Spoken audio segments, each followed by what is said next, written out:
자, 제가 법을 조금 더 설명을 해드리면, 그 1항 세금의 설계 개요. 이거는 거의 문제가 안 돼요. 이건 설계사무소에서 그냥 잘 만들지 않습니까? 이쁘게 잘 만들기 때문에 이 부분이 문제되는 경우는 거의 없어요.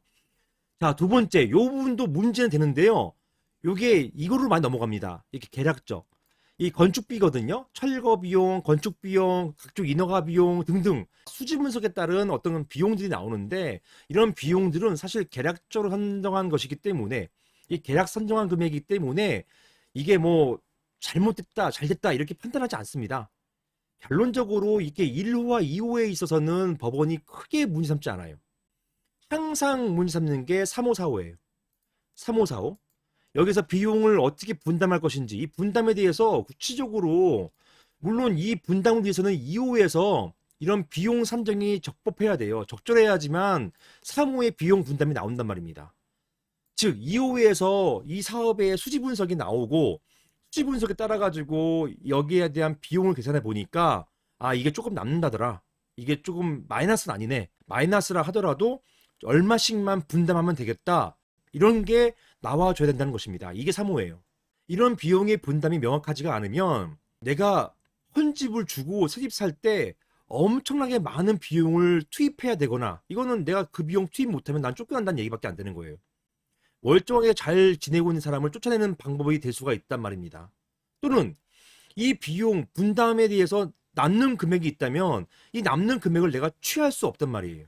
이런 문제 때문에 비용 분담에 대해서는, 아 내가 충분히 감당할 수 있는 비용이냐, 이런 것들 내가 판단을 할 수 있어야만, 그래야만 그런 전제 하에서 재건축 결의를 할 수 있다는 얘기입니다.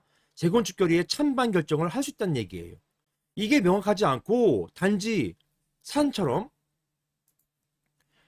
그러니까 건축의 대형 비용으로 총 200억 원. 이 200억 원이 중요한 게 아니라 200억 원을 통해 가지고 내가 얼마를 더 부담해야 되는지가 중요한 거예요.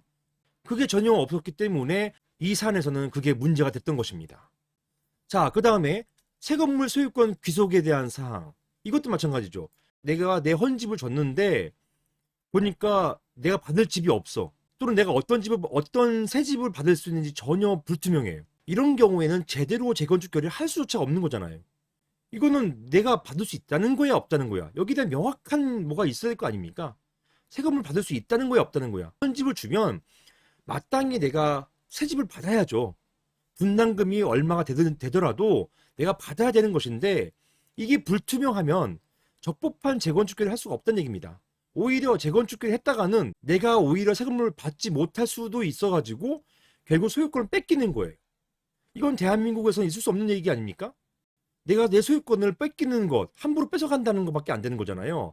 그렇기 때문에 3호, 4호를 중시하는 거예요. 4호처럼 내가 헌집을 줬을 때 새 집을 받을 수 있느냐, 이게 픽스가 돼야 되는 것이고, 자, 받을 수 있을 경우에 비용 분담이 얼마냐, 이런 3호, 이게 명시가 돼야 된다는 것이에요.